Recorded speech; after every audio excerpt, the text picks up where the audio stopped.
Hey, welcome to another edition of InSecurity. I'm your host, Charles Henson, here in Nashville, Tennessee.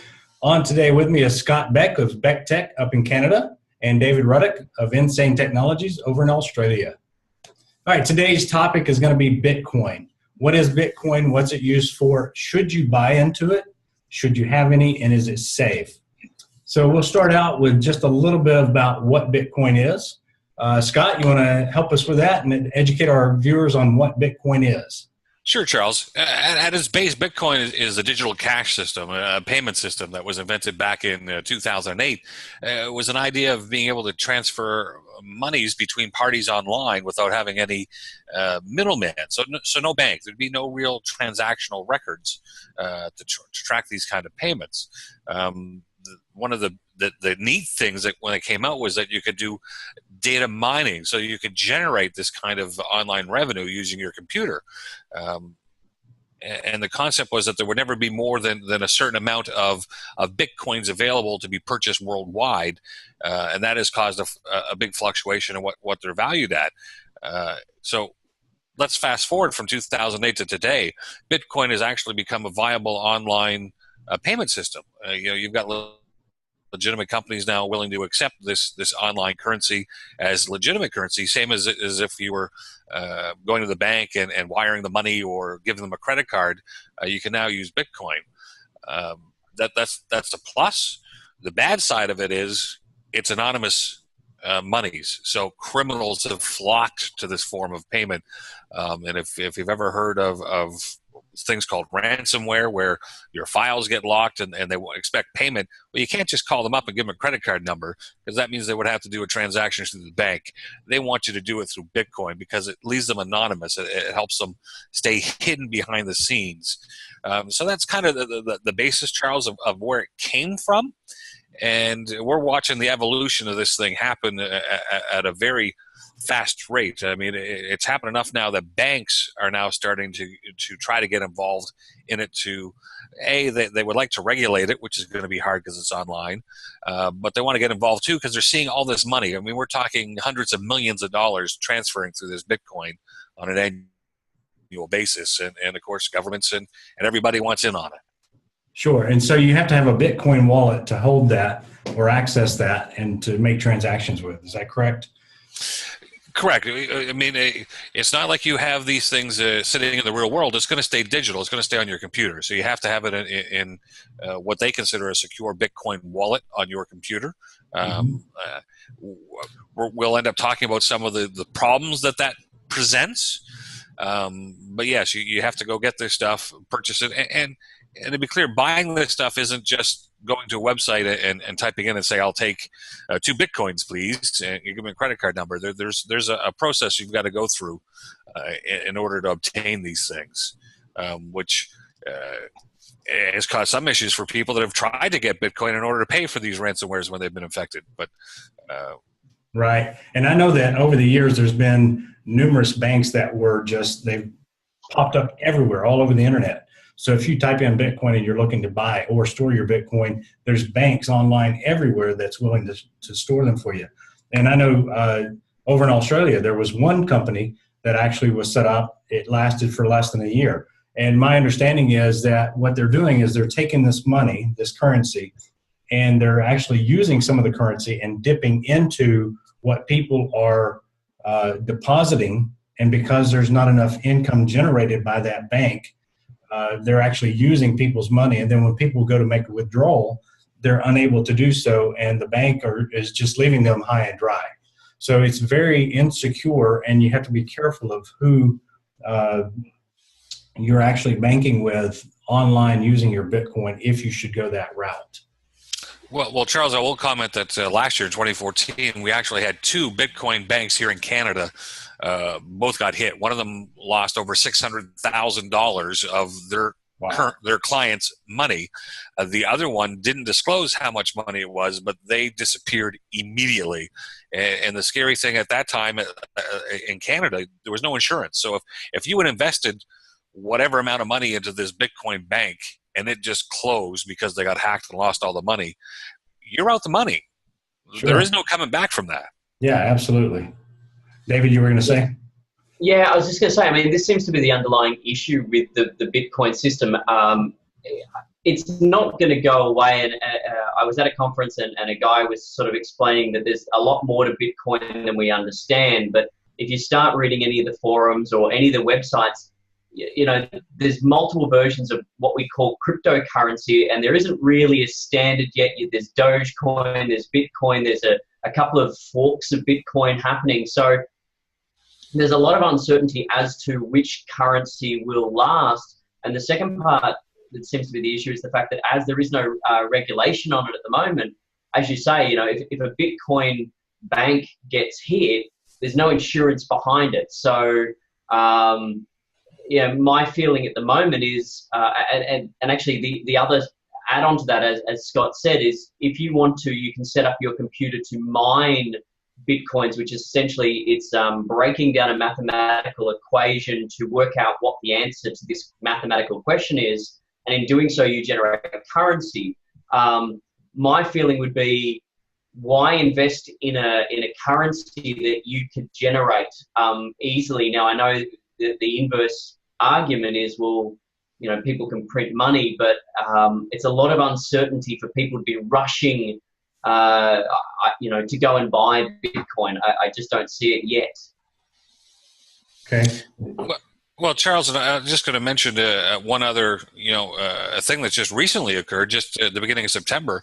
A second former U.S. Secret Service agent has actually been charged with Bitcoin theft. He was involved with the operation that closed down Silk Road. That was that digital underground marketplace for drugs. Anyways, he was part of that task force, and sadly, the allure of this untraceable money was too much, and he's now become the second Secret Service agent that's been charged in theft of this Bitcoin. It can happen anywheres, but it makes it a lot more appealing if you think that it is very hard to get caught because it's anonymous.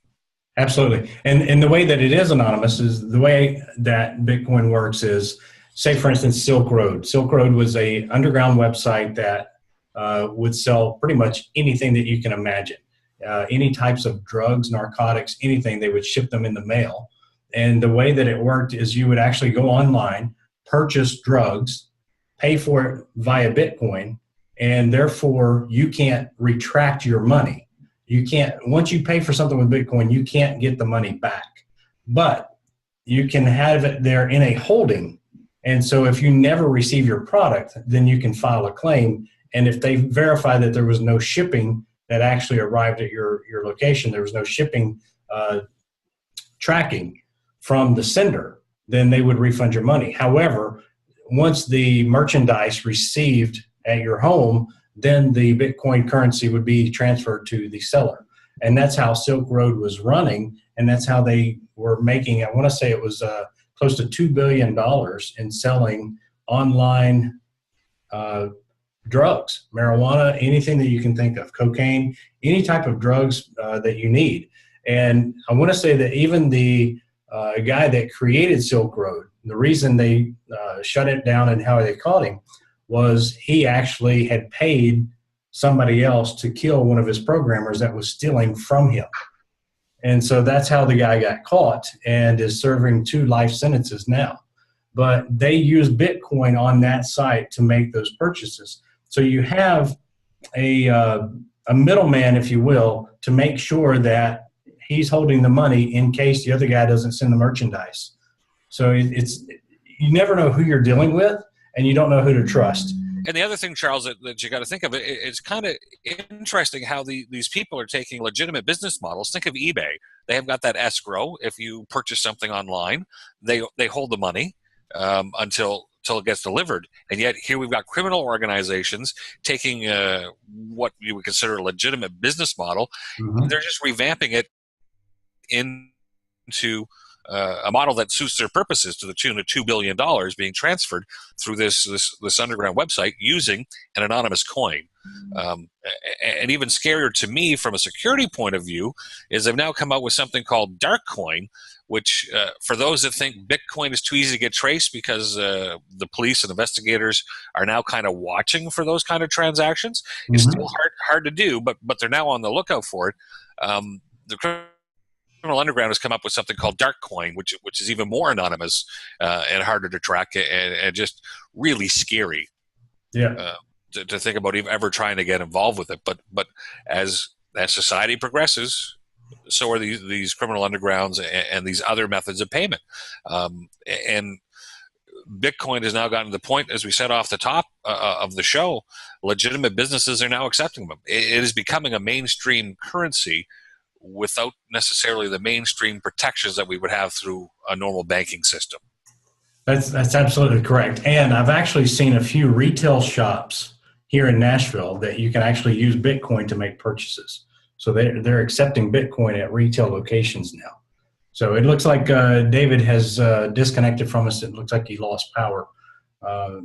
He sent us an email. So we'll catch back up with him later on. But with this, you think about it, when you have to go in and set up a bank account, you have to go in and fill out paperwork. You have to, give your driver's license. They make copies of different things, and your date of birth, your social security, things of that nature. When we had a client that actually got the crypto locker on their devices, they were thinking about paying the ransom. And one of the things that they did is they looked into buying Bitcoin. And that Bitcoin was, in order to get set up, you had to submit your driver's license. Now you're submitting that to an online bank that isn't regulated by the industry, any government. So who is getting that information, and who's storing it? How are they storing it? And who has access to what at that point? So to me, Bitcoin is not something that the average user would want to go out and start using today. But as things get regulated and they get a handle on them of where your data is going to be stored, then it may be something that we look at in the future. Your thoughts on that, Scott? Well, it certainly wouldn't be something that most people want to go and take their life investments and put it into Bitcoin. I mean, because there are no insurances, there's no regulation, as we've already pointed out, and the theft. If you go to rob a bank, you have to usually physically get in, get the money. There's die packs. You're going to leave DNA. There's things that could be investigated. With Bitcoin, as we've seen across other forms of cyber issues online, it's sitting on a computer. And if it's on a computer, who's actually protecting it? And as you pointed out, you don't know who these banks are. So you're going to submit your ID to them. And where it's so popular with the criminal element at this point in time, due to no federal oversight or government oversight or even any sort of oversight by anyone, I don't think it's too far of a leap to think, hey, if they're able to launder money through Bitcoin because it's anonymous, are you submitting your information directly to the next potential hack? Are you surfing up your information so that you can become the next victim? It could be a self-fulfilling prophecy. I mean, there's just too many unknowns. So I've been telling my clients, until it becomes more stable, more regulated, and there's more control over it, try to stay away from it at this point. Absolutely. Absolutely. Do you know what the currency value is? It fluctuates so much, Charles, and that's one of the hardest things. At least when you're looking at your dollar, it's pretty easy to look at a bank website or go somewhere and see what the current rates are. Bitcoin, because it's not regulated, depending on which Bitcoin bank you arrive at, will drive what that dollar value is at. It's been as low as $50, and I've seen it as high as $2,500, $2,800 for a single Bitcoin. Okay. So it's a wide range of where stuff is. Yeah. So it's definitely something that we'll put on the back burner for today. We're not going to go out and sign up for Bitcoin, because if you think about it, if you like your life savings, you were talking about, if the stock market goes down, you can kind of recover from that from time to time. If a Bitcoin bank gets robbed and it goes under, every dollar that you've invested in that is 100% gone. And if hackers break into that, not only have they stolen your money, but possibly everything about you, including your identity. It's a great medium for laundering money, because there is no real security checks in place as you have in a banking system.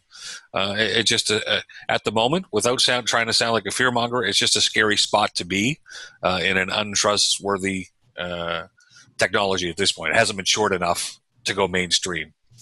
Yep. So our tip for you is for today, stay away. All right. That's all the time we have today. Join us again next week for another edition of InSecurITy.TV. Thank you.